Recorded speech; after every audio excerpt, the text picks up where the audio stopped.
আসসালামু আলাইকুম, ওয়ানসাইডেড গ্রামার বাংলাতে আপনাকে স্বাগতম। আজকের এই পর্বে আমরা একটা বাংলা বাক্যের ব্যাকরণ নিয়ে আলোচনা করব। বাক্যটিতে দেয়া আছে, মারিয়া ও মিথিলা রোজ সকালে এক প্লেট ভাত খায়। যেহেতু আমরা দাঁড়িয়ে পেয়েছি, আমরা প্রথমে হচ্ছে কর্তা বের করব, দেন হচ্ছে আমরা কর্ম বের করব, তারপর হচ্ছে ক্রিয়া বের করব।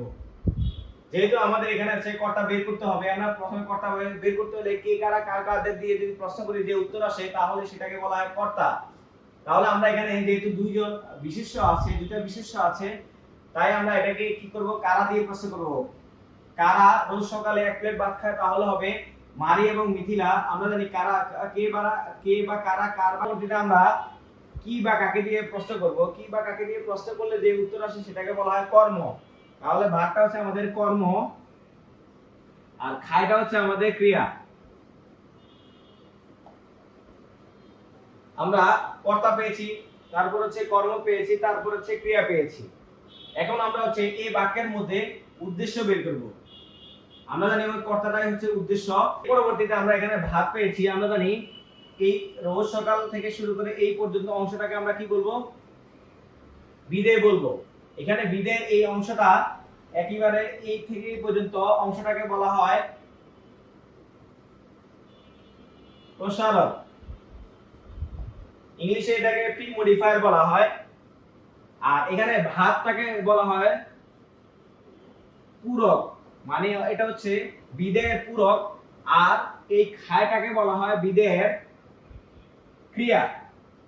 যেহেতু আমরা স্বাভাবিকভাবে জানি কর্তার যে অংশটা সেটাই হচ্ছে উদ্দেশ্য, আর এর পরবর্তী যে অংশটা আছে পুরাটা হচ্ছে বিদেয়। যেহেতু আমাদের এটা বিদেয়ের অংশ, এখানে বিদেয়ের অংশটার এই যে স্বাভাবিকভাবে মূল যে পুরুকের আগের অংশটাকে বলা হয় প্রসারক। তাহলে আমরা রোজ সকালে এক প্লেট যেটা আছে, ভাতটা হচ্ছে পূরক আর খায়টা হচ্ছে আমাদের ক্রিয়া। স্বাভাবিকভাবে উদ্দেশ্যের আগে যদি আমাদের এখানে কোনো শব্দ থাকতো যে রহিম সাহেবের মেয়ে, এরকম দুই মেয়ে মারিয়া এবং মিথিলা, এইভাবে যদি থাকতো, তাহলে এই যে রহিম সাহেবের দুই মেয়ে, এই অংশটা পুরাটা হতো প্রসারক। এখন আমরা উদ্দেশ্য এবং বিধেয় বের করেছি। এবার হচ্ছে আমাদের এখানে হচ্ছে রোজ সকালে। আমরা জানি কখন কোথায় কিভাবে দিয়ে যদি প্রশ্ন করি, তাহলে আমাদের যে উত্তর আসে সেটাকে আমরা বলি হচ্ছে ক্রিয়া বিশেষণ। তাহলে কখন রোজ সকালে যদি প্রশ্ন আসে তাহলে হচ্ছে সকালে। আর আমরা জানি সকালের আগে এখানে যদি রোজ শব্দটা, আমরা জানি একটা ক্রিয়া বিশেষণ, যদি কোনো শব্দের মধ্যে ক্রিয়া বিশেষণ আসে, তাহলে এর আগের যে অংশটা এটা অবশ্যই কি হবে, ক্রিয়া বিশেষণ হবে। তাহলে এখানে দুটো ক্রিয়া বিশেষণ এসেছে। আর এর পরবর্তীতে হচ্ছে এখানে বাদ দেওয়া আছে এক প্লেট, এখানে হচ্ছে পরিমাণ দেওয়া আছে। আমরা জানি যে শব্দ দ্বারা কোনো নাউন বা প্রোনাউনের দুই গুণ অবস্থা সংখ্যা পরিমাণ বোঝায়, তাহলে এটাকে বলা বিশেষণ। তাহলে এটা হচ্ছে আমাদের বিশেষণ আর এই ভাগটা হচ্ছে আমাদের বিশেষ্য। তাহলে আমরা এখানে হচ্ছে কর্তা পেয়েছি, তারপর হচ্ছে কর্ম পেয়েছি, তারপর হচ্ছে ক্রিয়া পেয়েছি। এখন আমরা স্বাভাবিকভাবে জানি যেহেতু আমরা উদ্দেশ্য পেয়েছি আর বিধেয় পেয়েছি, আর এখানে কর্তা এবং কর্ম আর হচ্ছে ক্রিয়া পেয়েছি, আমরা জানি এটা স্বাভাবিকভাবে হচ্ছে আমাদের কি বিবৃতিমূলক বাক্য। আর বিবৃতিমূলক বাক্যটা হচ্ছে কি হয়, সরল বাক্য হয়। যেহেতু আমাদের এখানে মূলত হচ্ছে কি একটা কর্তা আছে, একটা কর্ম আছে আর একটা ক্রিয়া আছে।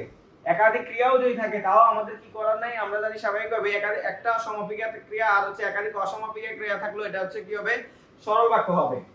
তাহলে এইবার হচ্ছে আমরা এই বাক্যের মধ্যে হচ্ছে বাচ্য নির্ণয় করব। যেহেতু আমাদের এখানে কর্তা দিয়ে শুরু হয়েছে, যদি কর্তা দিয়ে শুরু হয় তাহলে এটাকে বলা হয় কর্তাবাচ্য।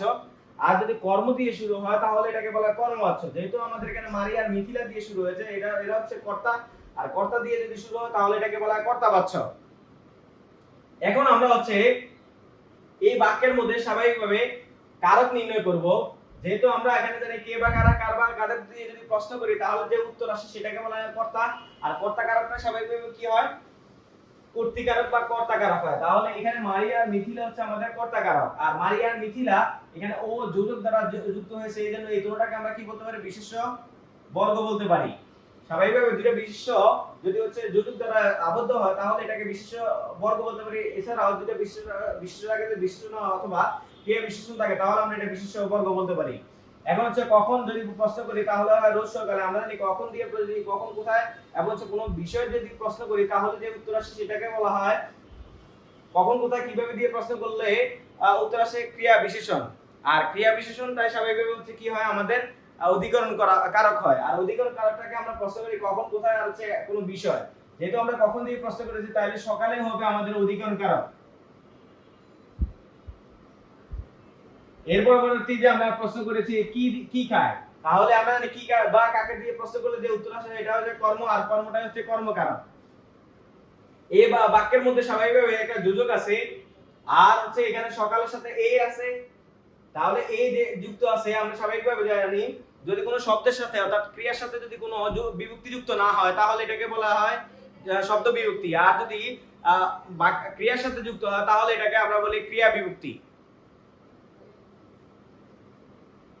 এখন আমাদের এই বাক্যটা হচ্ছে স্বাভাবিকভাবে হচ্ছে সক্রিয় ক্রিয়া। কেন সক্রিয়? কারণ এখানে ক্রিয়া আছে, এই বাক্যটার মধ্যে সক্রিয় একটা ক্রিয়া আছে। যদি ক্রিয়া না থাকতো তাহলে আমরা এটাকে অক্রিয়, অনুক্ত কিংবা উজ্জ ক্রিয়া বলতাম। এই বাক্যের মধ্যে একটা কর্ম আছে, এই জন্য এটাকে বলা সকর্মক। যদি না থাকতো তাহলে আমরা এটাকে বলতাম অকর্মক। আর যদি দুইটা কর্ম থাকতো তাহলে আমরা এটাকে দ্বিকর্মক ক্রিয়া বলতাম। আশা করি আজকের এই আলোচনাটি আপনারা বুঝতে পেরেছেন। যদি আপনাদের পছন্দ হয়ে থাকে তাহলে লাইক করবেন, কমেন্ট করবেন এবং শেয়ার করবেন।